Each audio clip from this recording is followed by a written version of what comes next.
In London by William Blake, the narrator of the poem describes a walk through the city of London. It's a poem from 1794, so it's not the London we think of today, but the London of King George III.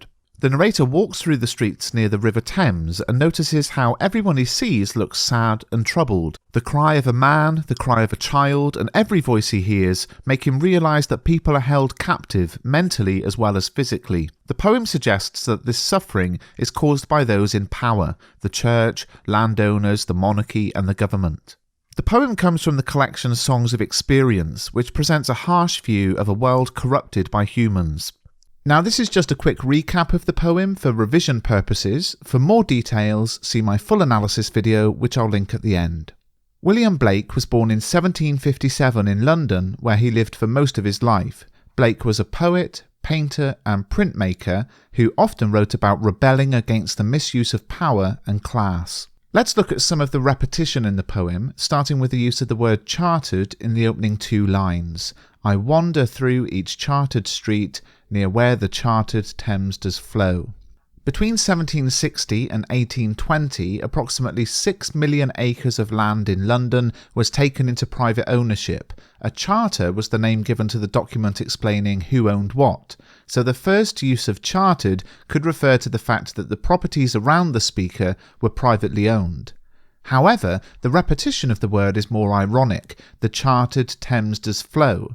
Here we see the forcing of human power and control onto something natural, the River Thames. There is, as we see in lots of the poems in this cluster, a juxtaposition of the power of nature and the power of man. Man would seek to charter, control, segregate and organise everything, even something as uncontrollable and natural as the river. The poem has a repetitive structure. It's written entirely in quatrains with the rhyme scheme A-B-A-B.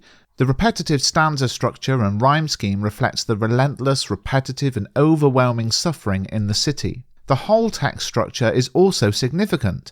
Stanzas 1 and 2 focus on the people who are suffering, whereas stanza 3 explores the causes of the suffering, the church, industrialisation, landowners and the monarchy, and the final stanza returns to the focus of those who are suffering again. By ending with the same topic as the poem began with, the poet is implementing a cyclical, repetitive structure, which once again highlights the inescapable fate of those in the city.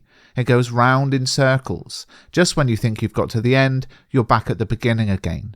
Not everything follows a strict structural pattern, however. Most of the poem is written in iambic tetrameter. This means lines of 8 syllables with alternating unstressed and stressed syllables. The repetition of this metre is yet another example of the repetition to reflect the inescapable life the poor of London have. However, not everything is written in this metre. Some lines contain 7 syllables, like line 4, marks of weakness, marks of woe.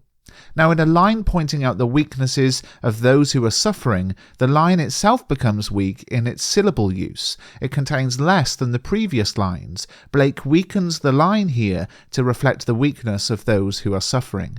We also see repetition of the word mark in the opening stanza, and mark in every face I meet, marks of weakness, marks of woe. The first example is mark in every face, meaning notice in every face. Then we move to marks of weakness, marks of woe, meaning signs of weakness, signs of woe. So the same word is used, but now with a different meaning. The decision to use the same word 3 times in 2 lines is clearly significant. The repetition highlights the inescapable, repetitive suffering of those in the poem. However, the use of a word with changing meanings could also reflect the poet's frustration at the changing nature of London, again at the hands of those in power. Clearly, Blake did not agree with these changes. It was shortly after writing this poem that he left London, albeit for just a few short years. So one of the causes of suffering is the misuse of power through the chartering of each chartered street, and the chartered Thames, which saw the rich getting richer and the poor being more heavily controlled, widening the gap between the poor and those in power. And next we see the hapless soldier's sigh runs in blood down palace walls. To understand this image, we need to know a little bit about the French Revolution. The French Revolution was influenced by the Enlightenment, with its overthrow of the monarchy and striving for political freedom. However, the French Revolution devolved into bloodshed and chaos, bringing home the evil of mankind. There was so much bloodshed that the phrase "blood was running down the walls" became popular. Blake is suggesting that the unhappiness of the British soldier could lead to a similar uprising if its causes were ignored. The reference to palace suggests that the monarchy is to blame too. So to conclude, the poor are suffering because of the abuse of power.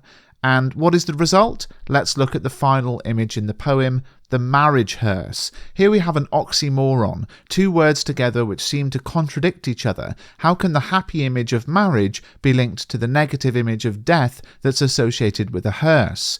This image suggests that what was so good, the London of old, is destined to be destroyed. It's a powerful ending to a challenging poem which criticises those in positions of power, be it the monarchy, the government, organised religion or landowners. The misuse of power by all of these groups leads to widespread suffering and despair.